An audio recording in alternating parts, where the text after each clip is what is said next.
नमस्कार। उत्तराखंड की खबरों के साथ मैं हूं मनोज मानस। खबरों का रुख करेंगे उससे पहले देख लेते हैं इस वक्त की अहम सुर्खियां। पीएम मोदी ने उत्तराखंड में आपदा प्रभावित क्षेत्रों के लिए 1200 करोड़ का पैकेज दिया। मृतकों के परिजनों को मिलेंगे 2-2 लाख।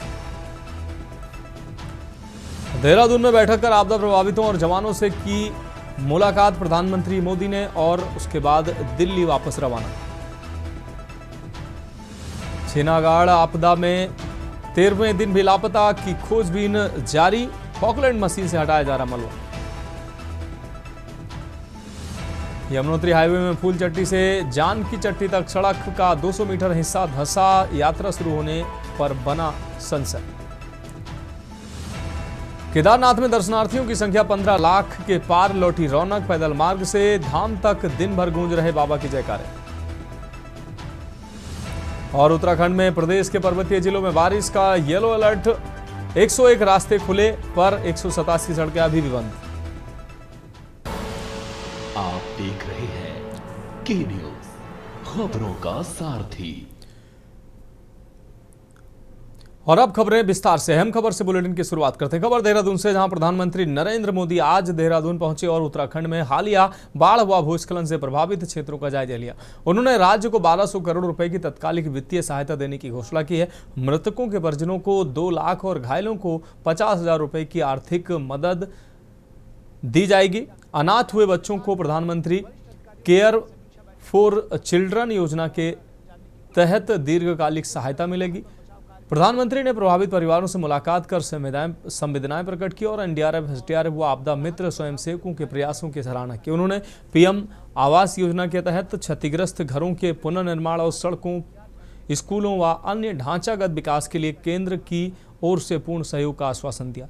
केंद्रीय टीमें नुकसान का आकलन कर रही हैं, जिसके आधार पर आगे की सहायता तय की जाएगी। प्रधानमंत्री ने कहा कि आपदा की इस घड़ी में उत्तराखंड अकेला नहीं है, पूरा देश उसके साथ खड़ा है।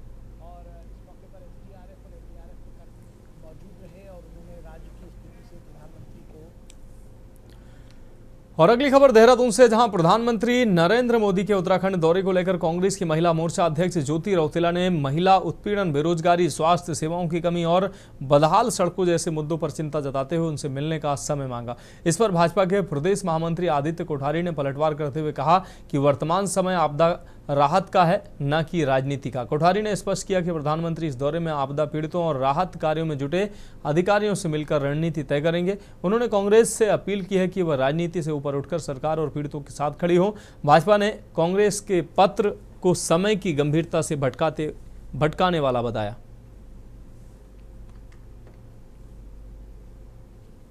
ये आपदा का जो समय है, ये आपदा प्रभावितों को मदद करने का समय है। ये कोई राजनीति करने का समय नहीं है। प्रधानमंत्री जी आपदा प्रभावितों से मिल रहे हैं। जो लोग आपदा प्रबंधन के काम में लगे हुए हैं, उन लोगों के साथ में मिल रहे हैं। क्या किया जाना चाहिए, इसकी रणनीति बनाने के लिए वो पूरी तरह से जुटे हुए हैं। इसलिए ये महत्वपूर्ण नहीं है कि कांग्रेस के लोग मिलें या कोई मिले या न मिले, क्योंकि चाहे कोई भी दल के लोग हों, किसी भी पार्टी के लोग हों, उनको आपदा के समय में सरकार के साथ में खड़ा होना चाहिए, आपदा प्रभावितों के साथ में खड़ा होना चाहिए। उनको अपनी तरफ से जितना यथासंभव जो मदद हो सकती है वो मदद पहुंचाने का काम करना चाहिए। अब बढ़ेंगे अगली खबर की ओर। दीपावली के अवसर पर विकासनगर शहर में लगने वाले पारंपरिक बाजार को लेकर प्रशासन ने सख्ती बरतनी शुरू कर दी है। क्षेत्रीय विधायक मुन्ना सिंह चौहान और उद्योग एवं व्यापार मंडल अध्यक्ष संजय गुप्ता ने स्पष्ट किया है कि इस बार बाहरी क्षेत्रों से आने वाले व्यापारियों को फड़ लगाने की अनुमति नहीं दी जाएगी।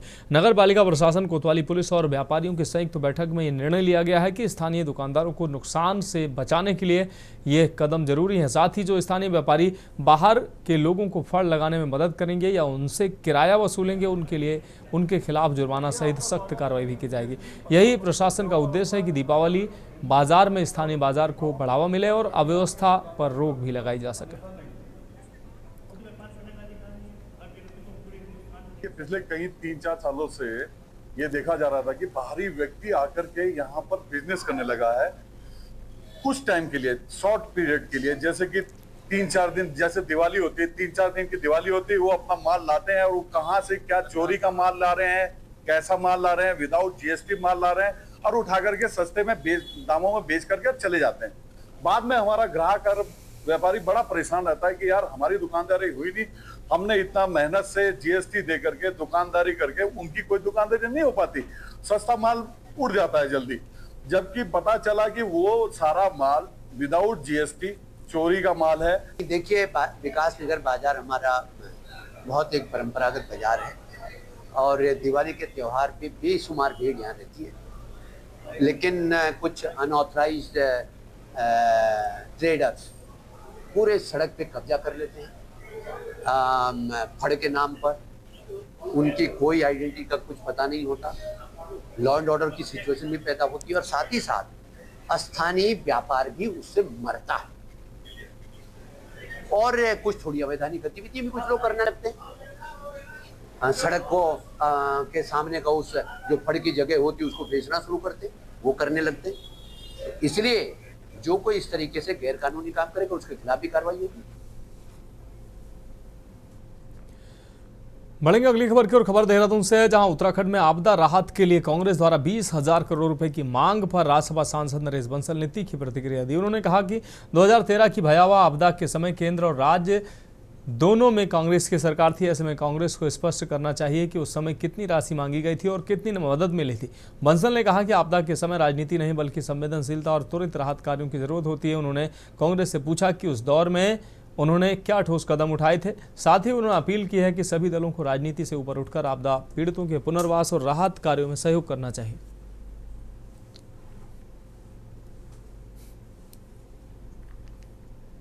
कांग्रेस की जब यहाँ भी सरकार थी और केंद्र में भी थी, 2013 की आपदा आई थी, मैं समझता हूँ बहुत बड़ी आपदा थी। उस समय कितनी कांग्रेस ने मांग की थी और कितनी कांग्रेस को मिली थी, कांग्रेस को ये भी बताना चाहिए। केवल हर मुद्दे पर राजनीति करना ये अच्छा नहीं है, राजनीति के लिए बहुत मुद्दे हैं।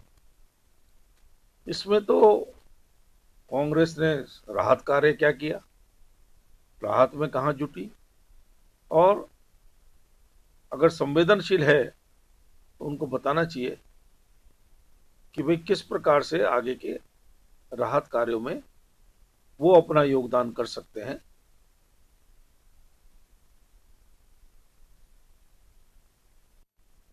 बढ़ेंगे अगली खबर की ओर। लक्सर कस्बा चौकी पुलिस ने मंगलवार रात में गश्त के दौरान बसेड़ी सेठपुर रोड पर एक संदिग्ध युवक को दबोच लिया। पूछताछ में घबराहट दिखाने पर उसकी तलाशी ली गई तो उसके पास ट्रामाडोल हाइड्रोक्लोराइड साल्ट के 60 प्रतिबंधित कैप्सूल बरामद हुए। आरोपी की पहचान दीपक पुत्र धनबीर निवासी ग्राम बुक्कनपुर थाना पथरी के रूप में हुई है। पुलिस ने क्षेत्रीय ड्रग्स इंस्पेक्टर से पुष्टि के बाद बताया कि इन कैप्सूलों में नशे की मात्रा अधिक होती है, जिस कारण इन्हें प्रतिबंधित श्रेणी में रखा गया। पूछताछ में युवक ने स्वीकार किया कि वह नशीली दवाओं की खरीद बिक्री करता है और वह ये खेप एक ग्राहक को देने के लिए लक्सर आ रहा था।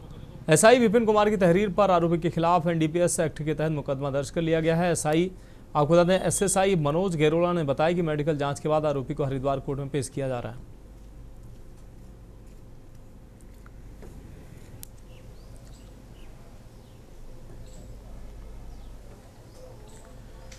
अब बढ़ेंगे अगली खबर की ओर। खबर देहरादून से है, जहां भाजपा के प्रांतीय महामंत्री आदित्य कोठारी ने नेपाल के राजनीतिक संकट को दुखद बताया। भारत लोकतांत्रिक देश होने के साथ साथ लोकतांत्रिक मूल्यों की अहमियत भी समझता है। प्रदर्शनकारियों द्वारा लोकतांत्रिक परंपराओं को ताक पर रखे जाने से ना इत्तेफाकी जताई। कहा कि प्रदर्शनकारियों की अराजकता ने नेपाल में लोकतंत्र को खतरे में डाल दिया। सार्वजनिक व निजी संपत्तियों को क्षति पहुंचाने की भी भाजपा नेता ने आलोचना की।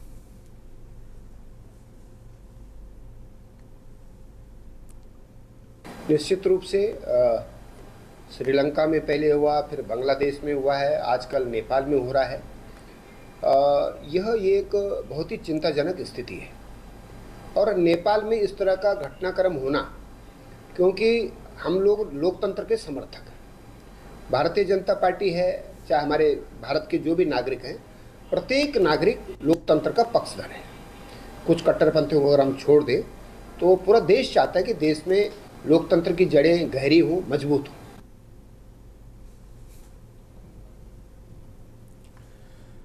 बढ़ेंगे अगली खबर की ओर। खबर देहरादून से, जहां मौसम विभाग ने अगले 2 दिनों के लिए भारी बारिश का अलर्ट जारी किया। मौसम विभाग के मुताबिक 12 और 13 सितंबर को प्रदेश के कुमाऊं और गढ़वाल रीजन में कहीं कहीं भारी बारिश हो सकती है। इसके अलावा 13 सितंबर के बाद भी प्रदेश भर में बारिश होने की संभावना जताई जा रही है। इसके लिए प्रदेश के पर्वतीय जिलों में येलो अलर्ट जारी कर दिया गया। वहीं मौसम वैज्ञानिक रोहित थपलियाल ने बताया कि आज भी प्रदेश में आंशिक रूप से बादल छाए रहेंगे और पर्वतीय क्षेत्रों में हल्की बारिश हो सकती है, लेकिन 12 और 13 सितंबर को लोगों को सजग रहने की आवश्यकता है, जिससे किसी भी प्रकार की अनहोनी से बचा जा सके। सितंबर हो गई है, तो आज उत्तराखंड के कुमाऊं क्षेत्रों में गढ़वाल में कुछ स्थानों पे हल्की से मध्यम वर्षा की संभावना है। तो कहीं कहीं थंडरस्टॉर्म एक्टिविटी और इंटेंस शावर मिल सकते हैं। उसके बाद 12 तारीख से जो है वर्षण में वृद्धि की संभावना है। तो 12 और 13 तारीख में कह सकते हैं उत्तराखंड में जो कुमाऊं क्षेत्र है वहाँ अधिकांश स्थानों पे और गढ़वाल में भी अनेक स्थानों पे हल्की से मध्यम वर्षा मिलने की संभावना है। साथ ही 12 और 13 तारीख में जो है उत्तराखंड में कहीं कहीं भारी वर्षा भी मिल सकती है, जैसे कि पिथौरागढ़, बागेश्वर, चंपावत, नैनीताल, पौड़ी, देहरादून जनपद है या चमोली जनपद है। तो यहाँ पर इक्का दुक्का स्थानों पे भारी वर्षा भी मिल सकती है। अब बढ़ेंगे अगली खबर की ओर। खबर नैनीताल से है, जहां नैनीताल के विकास भवन सभागार में भीमताल में मुख्य विकास अधिकारी अनामिका ने जिला योजना, राज्य एवं केंद्र पोषित योजनाओं के साथ ही 20 सूत्रीय कार्यक्रमों की विभागवार प्रगति की समीक्षा करते हुए सभी विभागों के अधिकारियों को निर्देश दिए हैं कि वर्तमान वित्तीय वर्ष में विभागों को प्राप्त धनराशि को समय से व्यय करते हुए 100% लक्ष्य प्राप्ति करें। मुख्य विकास अधिकारी ने कहा कि मानसून काल अब खत्म होने जा रहा है और इस हेतु सभी कार्यदायी संस्था निर्माण कार्यों के टेंडरिंग की कार्रवाई यथाशीघ्र प्रारंभ करते हुए इसी माह स्थल में कार्य प्रारंभ करना सुनिश्चित करें। उन्होंने कहा कि आगामी दिसंबर माह तक सभी कार्य पूर्ण हो जाएं।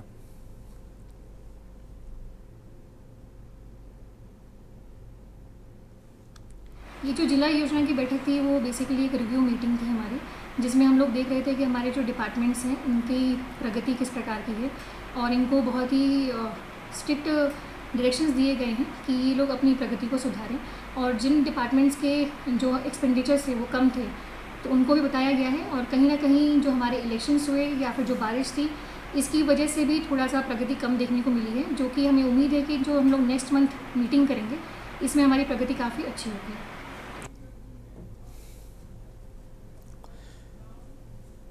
बढ़ेंगे अगली खबर की ओर। देहरादून के गांधी पार्क पर तलवार दंपति ने जनसंख्या नियंत्रण को लेकर उल्टी पद यात्रा निकाली है। यह यात्रा देहरादून के गांधी पार्क से लेकर घंटाघर तक निकाली गई, जिसमें दिनेश तलवार व दिशा तलवार के हाथों में पोस्टर लेकर ये यात्रा निकाली गई। वहीं दिनेश तलवार ने बताया कि ये यात्रा हम 32 वर्षों से निकाल रहे हैं। अभी तक कई राज्यों सहित विभिन्न शहरों में ये यात्रा निकाल चुके हैं। साथ ही बताया कि मेरठ में 365 दिन तक प्रधानमंत्री के नाम से वहां के डीएम को ज्ञापन देते रहे हैं।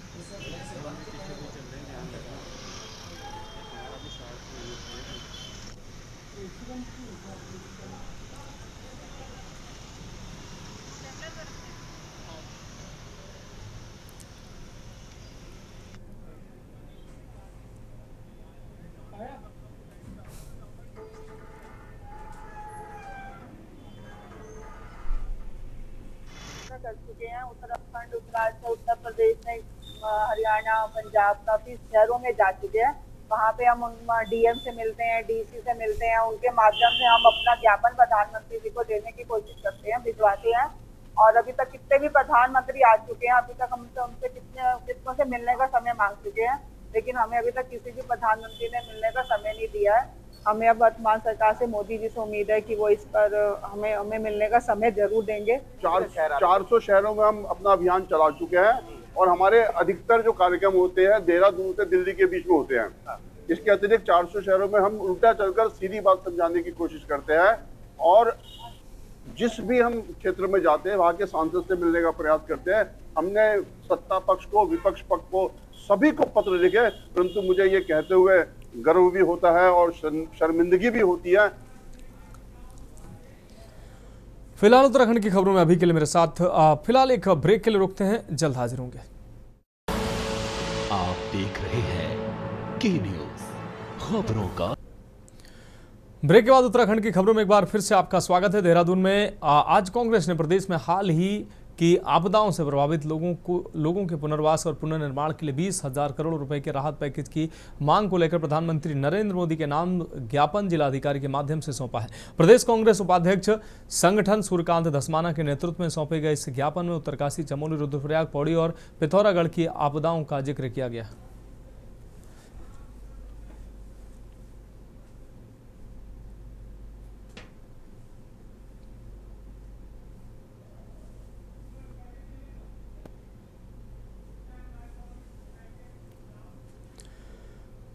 अब बढ़ेंगे अगली खबर की ओर। प्रधानमंत्री नरेंद्र मोदी ने आज उत्तराखंड के आपदाग्रस्त इलाकों का हवाई सर्वेक्षण किया और इसके बाद उच्च स्तरीय बैठक में भाग लिया, जिसमें आपदा से जुड़े सभी पहलुओं पर विस्तार से चर्चा हुई। 2013 में केदारनाथ में आई आपदा के बाद इस साल राज्य में सबसे अधिक आपदाएं आई हैं, जिसके कारण सरकारी संस्थानों की करीब 1900 करोड़ की संपत्तियां नष्ट हुई हैं और बड़े स्तर पर गांवों को नुकसान हुआ, जिससे जनहानि के साथ पशु हानि भी हुई है। अभी आपदाओं व बारिश के कारण कई क्षेत्रों में भू धसाव जारी है। इस नुकसान के मद्देनजर राज्य सरकार ने 5,702 करोड़ रुपए की सहायता राशि केंद्र से मांगी। इसके लिए केंद्र की टीम भी निरीक्षण करके जा चुकी है। वहीं मुख्य विपक्षी पार्टी कांग्रेस के प्रदेश अध्यक्ष करण माहरा ने प्रधानमंत्री नरेंद्र मोदी से उत्तराखंड के लिए 20,000 करोड़ की विशेष राहत पैकेज की मांग की है। ये रिपोर्ट देखिए।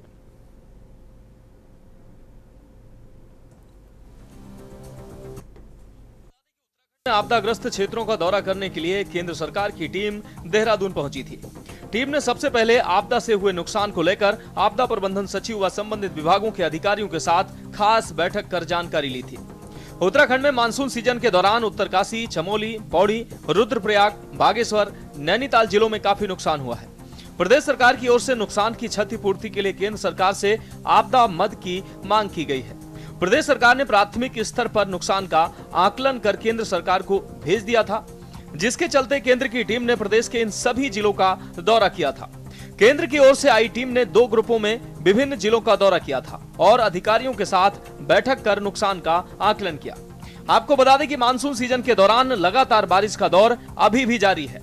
विभिन्न इलाकों में भारी बारिश की वजह से काफी नुकसान हुआ है। प्रदेश सरकार की ओर से प्रभावितों को हर संभव सहायता प्रदान की जा रही है। प्रभावितों को उचित मुआवजा और उनका सही तरीके से विस्थापन हो, इस दिशा में कार्य किया जा रहा है। अब केंद्र की ओर से क्षति का आकलन हो जाने के बाद जो धनराशि जारी की जाएगी, उससे प्रभावित क्षेत्र का विकास होगा और वहां पर फिर से स्थिति को सामान्य करने में मदद मिलेगी, जिसको लेकर आज प्रधानमंत्री नरेंद्र मोदी ने भी उत्तराखंड के आपदाग्रस्त इलाकों का हवाई सर्वेक्षण किया। प्रधानमंत्री नरेंद्र मोदी देहरादून के जौली ग्रांट एयरपोर्ट पहुंचे। यहां से मुख्यमंत्री पुष्कर सिंह धामी के साथ आपदाग्रस्त इलाकों का हवाई सर्वेक्षण करने के लिए रवाना हुए। इसके बाद देहरादून में अधिकारियों के साथ उच्च स्तरीय समीक्षा बैठक कर दिल्ली लौट जाएंगे। देखिए, वो भारत सरकार के स्तर पर आदरणीय प्रधानमंत्री जी का, आदरणीय गृह मंत्री जी का मैं बहुत धन्यवाद करता हूं उत्तराखंड की जनता की तरफ से कि जब भी हमारे यहाँ पर कोई भी ऐसी आपदा आई है, उन्होंने हमेशा बढ़ चढ़ कर हमारे राज्य का सहयोग भी किया है, हमको सहायता भी की है, हर प्रकार से हमारा मनोबल भी बढ़ाया है। और आदरणीय प्रधानमंत्री जी का आपदाग्रस्त क्षेत्रों का दौरा है और हम सब उसकी तैयारी कर रहे हैं। आदरणीय प्रधानमंत्री जी आएंगे, निश्चित रूप से जो हमारे राज्य का ऐसा प्रत्येक जनपद इस आपदा में प्रभावित हुआ है, सभी का मनोबल भी बढ़ेगा। और निश्चित रूप से केंद्र की टीम भी पहले ही आ गई है। वो टीम यहाँ का पूरा सर्वे कर रही है, आकलन करके हमको जैसे जोशीमठ में अन्य आपदाओं में भारत सरकार की तरफ से सहयोग मिला है, इसमें भी निश्चित रूप से हमको सहयोग मिलेगा। का दौरा करने जा रहे हैं, वो जितने हमारे यहाँ के लोग आपदा क्षेत्र के लोग हैं उनसे संवाद भी करने जा रहे हैं और निश्चित रूप से यहाँ उत्तराखंड का जो है चौमुखी विकास के लिए हमारे प्रधानमंत्री जी निश्चित रूप से यहाँ जो भी आपदा रखी है उसमें जरूर हमारे राज्य के लिए कुछ न कुछ जरूर है। वहीं प्रदेश कांग्रेस अध्यक्ष करण माहरा ने प्रधानमंत्री नरेंद्र मोदी से उत्तराखंड के लिए 20,000 करोड़ का विशेष राहत पैकेज भविष्य की चुनौतियों के लिए मांगा है। विशेषज्ञों की टीम की तैनाती और 5 सितंबर को लिखे पत्र में रखी गई प्रमुख मांगों को दोहराया है। करण माहरा ने प्रधानमंत्री नरेंद्र मोदी से अलग और विशेष राहत पैकेज जारी करने की मांग करते हुए कहा कि पहले उन्होंने 10,000 करोड़ की सहायता का आग्रह किया था, लेकिन हालात की गंभीरता को देखते हुए अब यह राशि अपर्याप्त है। धामी सरकार ने केंद्र से केवल 5,700 करोड़ रुपए मांगे हैं, जबकि अकेले जोशीमठ के पुनर्निर्माण में लगभग 6000 करोड़ की आवश्यकता है। उन्होंने पिछले वर्ष की जोशीमठ आपदा का उल्लेख करते हुए कहा कि इतनी बड़ी राशि सिर्फ एक क्षेत्र के लिए जरूरी है। महारा ने राज्य के अन्य आपदा प्रभावित इलाकों का भी जिक्र किया, जहां लोगों को अभी तक कोई राहत नहीं मिली है। कर्णप्रयाग के बहुगुड़ा ग्राम में 35 मकान क्षतिग्रस्त हुए, लेकिन प्रभावित परिवारों को सहायता नहीं मिली है। गोपेश्वर और नैनीताल में लगातार भूस्खलन हो रहे हैं। खटिया, खाती गांव, भराड़ी, सौंग और धारचूला जैसे क्षेत्रों में भी आपदाएं आई हैं, पर अब तक आर्थिक मदद नहीं पहुंची। उन्होंने स्पष्ट किया कि कुल मिलाकर उत्तराखंड को कम से कम 20,000 करोड़ की आर्थिक सहायता दी जानी चाहिए, ताकि गांवों का पुनर्निर्माण किया जा सके। महारा ने यह भी कहा कि आकलन के लिए टीम भेजने के बजाय केंद्र और राज्य सरकार को वैज्ञानिकों, भूवैज्ञानिकों और विशेषज्ञों की टीमें भेजनी चाहिए। ये टीमें आने वाले समय में संभावित आपदाओं का आकलन कर उत्तराखंड को तैयार करने की ठोस रूपरेखा प्रस्तुत कर सकती हैं। देखिए, मैंने पीएम मोदी से मांग की है कि उत्तराखंड को अलग से राहत पैकेज दी जाए, और मैंने पत्र जिस दिन लिखा था उसमें और आज मेरे आंकड़ों में परिवर्तन आया है। मैंने 10,000 करोड़ की मांग की थी, सरकार ने 5700 करोड़ मांगा है। पर मेरा ये मानना है कि अकेले जोशीमठ को, जो पिछले वर्ष की घटना घटे पिछले 2 सालों में, जोशीमठ को ही ठीक करने में 6000 करोड़ रुपए की आवश्यकता है। उसके अलावा आपने बहुगुड़ा ग्राम देखा होगा कर्णप्रयाग में, उसमें जो 35 मकान टूटे, उन लोगों को अभी तक भी उसी स्थिति में रखा गया है। गोपेश्वर में जो घटना घटी वो हाल है। नैनीताल में बलिया नाले से लेके तमाम जो है वो दरक रहा है। ऊपर खटिया हो गया, खाती गांव हो गया, भराड़ी हो गया, सौंग हो गया, वहाँ भी आपदा आई हैं, वहाँ का को पैसा नहीं मिला। धारचूला में बहुत जगह ऐसी घटना घटी, वो पैसा नहीं मिला। निश्चित रूप से माननीय प्रधानमंत्री जी हमारे भी प्रधानमंत्री हैं, आपका स्वागत है उत्तराखंड में, लेकिन सिर्फ एक राजनीतिक दौरे के रूप में इसे न देखा जाए। बीजेपी पूरा प्रचार राजनीतिक दौरे के रूप में कर रही है। हमने बिल्कुल माननीय प्रधानमंत्री जी से भी आग्रह किया है, हम आपके माध्यम से आग्रह भी कर रहे हैं कि इस आपदा को, धराली आपदा हो चाहे थराली आपदा हो, उत्तराखंड में जहां जहां आपदा आई है इन्हें राष्ट्रीय आपदा घोषित किया जाए, और हमारे पूरे प्रदेश में लगभग जो आकलन हमारा है लगभग 10,000 करोड़ के आसपास का मुआवजा हमारे प्रदेश को दिया जाए। कांग्रेस महिला, देखिए, ये आपदा का जो समय है, ये आपदा प्रभावितों को मदद करने का समय है। ये कोई राजनीति करने का समय नहीं है।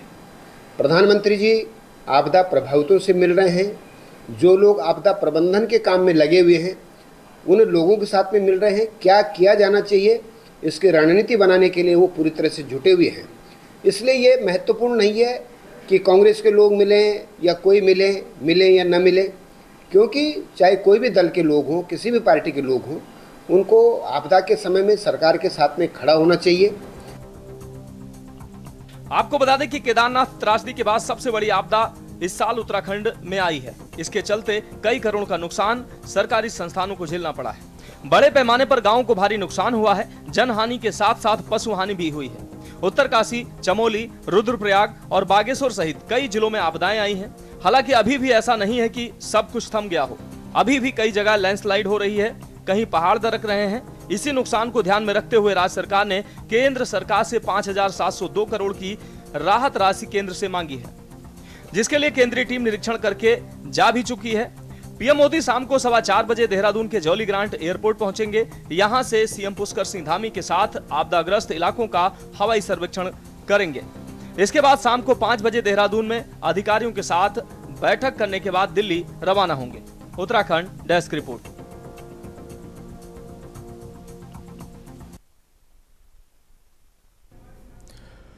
फिलहाल उत्तराखंड की खबरों में अभी के लिए मेरे साथ इतना ही। मुझे दीजिए इजाजत और आगे आप देखिए के न्यूज इंडिया का विशेष कार्यक्रम मंथन हमारे प्रधान संपादक दुर्गेन चौहान जी के साथ। आप देख रहे हैं के न्यूज, खबरों का